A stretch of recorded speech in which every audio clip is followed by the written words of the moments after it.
الحمدللہ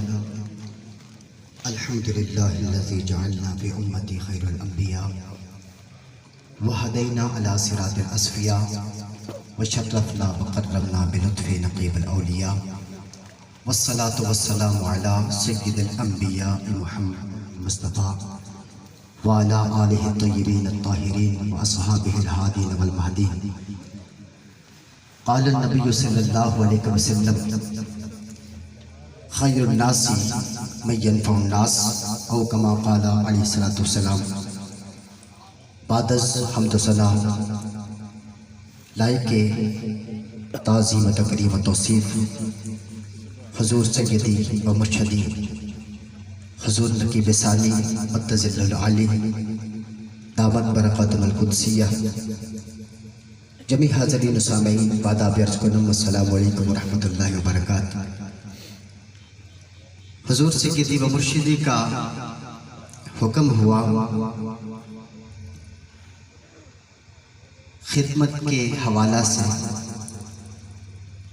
چند لمحات میں گزارشات پیش کر رہی ہیں. نبی رحمت صلی اللہ علیہ وسلم نے ارشاد فرمایا خیر الناس من ینفع الناس. لوگوں میں بہترین شخص وہ ہے جو اللہ کی مخلوق کو نفع اور فائدہ پہنچانے والا ہے. آج ہم حضور سیدی کے زیر سایہ بابا احمد شاہ رحمۃ اللہ تعالی علیہ آپ کے عرص پاک کی اس سہانی اور بارونق نورانی تقریب میں حاضر ہوئے. ہمارے خواجگان کے طفیل میں مالک ہماری حاضری قبول فرمائے. نبی رحمت صلی اللہ علیہ وسلم کے غلاموں میں دیکھا جائے تو حضور کے ہر صحابی کا اپنا انداز تھا. حضرت ربیعہ بن کعب رضی اللہ تعالیٰ عنہ حضور کی خدمت گزار صحابی تھے. حضور کی خدمت میں رہا کرتے. کریم آقا علیہ السلام کے وضو کے لیے آپ پانی لایا کرتے. ایک دن نبی رحمت صلی اللہ علیہ وسلم صلاۃ تہجد کے لیے وضو فرما رہے تھے تو حضرت ربیعہ بن کعب رضی اللہ تعالیٰ عنہ آپ کے ہاتھ میں سراہی تھی. کریم آقا علیہ السلام کو وضو کروانے لگے تو دریائے رحمت جوش میں آیا. میرے آقا اور مولا نے ارشاد فرمایا ربیعہ سل ربیعہ. ربیعہ مانگ کیا مانگتا ہے. حضرت ربیعہ بن کعب رضی اللہ تعالیٰ عنہ آپ نے دنیا کا سوال نہیں کیا.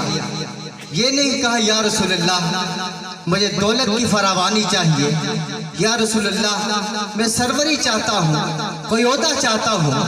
عرض کرنے لگے یا رسول اللہ انی اسألک مرافقتک فی الجنہ. کریم آقا علیہ السلام آپ کی جناب میں فقط یہ آرزو ہے کہ جس طرح آج آپ نے اپنے قدموں میں رکھا ہے جنت کے اندر بھی آپ کی معیت چاہتا ہوں، جنت میں بھی آپ کی موافقت چاہتا ہوں. اب ذرا غور فرمائے حضرت ربیعہ بن کعب رضی اللہ تعالیٰ عنہ آپ نے سوال کیا تو فقط جنت کا سوال نہیں کہا یا رسول اللہ آپ کی معیت چاہتا ہوں، حضور آپ کا قرب چاہتا ہوں. تو گویا آپ نے آقا علیہ السلام کی معیت اور قرب مانگ کے اللہ تبارک و تعالیٰ کی جناب سے جنت کا سوال کر دیا. حضرت بابا نظام الدین اولیاء رحمۃ اللہ تعالیٰ علیہ بزرگان دین کی تاریخ اٹھا کے دیکھیں کہ جنہیں بارگاہ خیر الانام سے خیرات نصیب ہوئی. خواجہ نظام الدین اولیاء رحمۃ اللہ تعالیٰ علیہ جس وقت جوتن میں حضرت بابا فرید رحمۃ اللہ تعالیٰ علیہ آپ کی جناب میں حاضر ہوئے اور شیخ کامل کی تلاش میں حاضر ہوئے. جیسے ہمارے خواجہ خواجگاں آپ نے مرشد کامل کی تلاش میں صحراؤں کی خاک چھانی یہاں تک کہ آپ بسوڑی شریف میں اپنے پیر مرشد کی جناب میں حاضر ہوئے تو خواجہ نظام الدین اولیاء ظاہری علوم و فنون کی دسترس سے بایاب ہوتے ہوئے جس وقت شیخ کامل کی تلاش میں جوتن شریف پہنچے اور وہاں پر آپ نے حضرت بابا فرید رحمۃ اللہ تعالیٰ علیہ آپ کا ذکر جو سنا تھا دل کے اندر ایک چاشنگی تھی اور غیب سے آپ کو اشارے بھی مل چکے تھے۔ جس وقت اپنے پیر کی جناب میں حاضر ہوئے تو خواجہ نظام الدین اولیاء کے دہلی کے اندر جس کے علم و فن کی طوطی بجتی تھی، وہ ہستی جس وقت جوزن میں پہنچی تو وہاں پر آپ کے سر مبارک کے اوپر جو امامہ شریف تھا وہ بھی پھٹا ہوا تھا، لباس بھی بوسیدہ تھا، اور فرسودہ حالت جب اپنے شیخ کی جناب میں حاضر ہوئے، آپ کے روبرو ہوئے، جب پہلی ملاقات ہوئی تو آپ نے نام لے کے پکارا، فرمایا نظام الدین آگے ہو؟ فرمایا جی حضور میں حاضر ہو گیا ہوں۔ کچھ دیر کے بعد آپ نے فرمایا کہ آپ فقہ کی کچھ کتاب اپنے سالکین کو پڑھا رہے تھے، تو آپ نے نظام الدین اولیاء رحمۃ اللہ تعالیٰ علیہ آپ سے مخاطب ہو کے کہا کہ نظام الدین کچھ علم بھی پڑھا ہے کہ نہیں؟ علم بھی پڑھ کے آئے ہو یا نہیں؟ حضرت خواجہ نظام الدین اولیاء آپ علم کے فن پارا، لیکن جب شیخ نے پوچھا کہ کچھ پڑھے بھی ہو کہ نہیں، عرض کرنے لگے حضور کچھ نہیں پڑھا، حضور نابینا ہوں، جاہل ہوں، کچھ نہیں پڑھا۔ حضرت خواجہ نظام الدین اولیاء رحمۃ اللہ تعالیٰ علیہ آپ نے فرمایا اگر کچھ نہیں پڑھا تو ہم آپ کو فاضل بنا دیں گے، ہم آپ کو بڑھائیں گے۔ اب کچھ دن آپ کی معیت میں گزرے، ایک دن بازار میں گئے تو وہاں پہ دہلی کے آپ کے ایک عالم ساتھی بازار میں ملاقات ہو گئی۔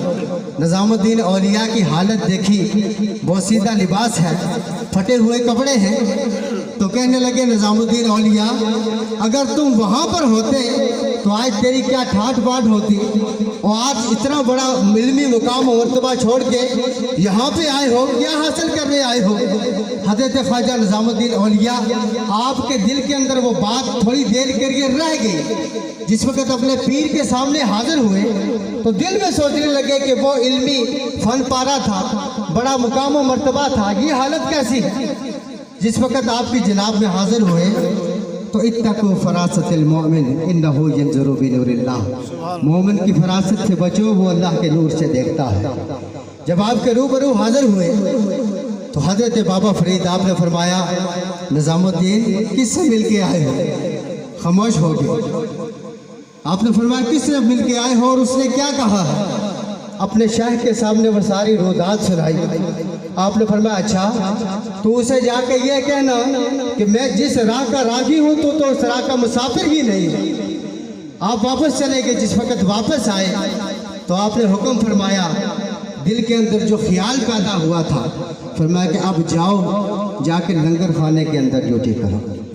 بابا احمد شاہ رحمۃ اللہ تعالیٰ علیہ ہم نے ساری زندگی آپ کو لنگر شیف کے اوپر کھڑے ہوئے دیکھا، تو حضرت بابا نظام الدین اولیاء آپ لنگر خانے میں جاتے ہیں، روٹیوں کا ٹوکرا سر کے اوپر اٹھاتے ہیں، دال کی بالٹی ہاتھ میں اٹھاتے ہیں، اور کئی عرصہ تک وہ لنگر خانے کے اندر وہ روٹی تقسیم کرتے رہے۔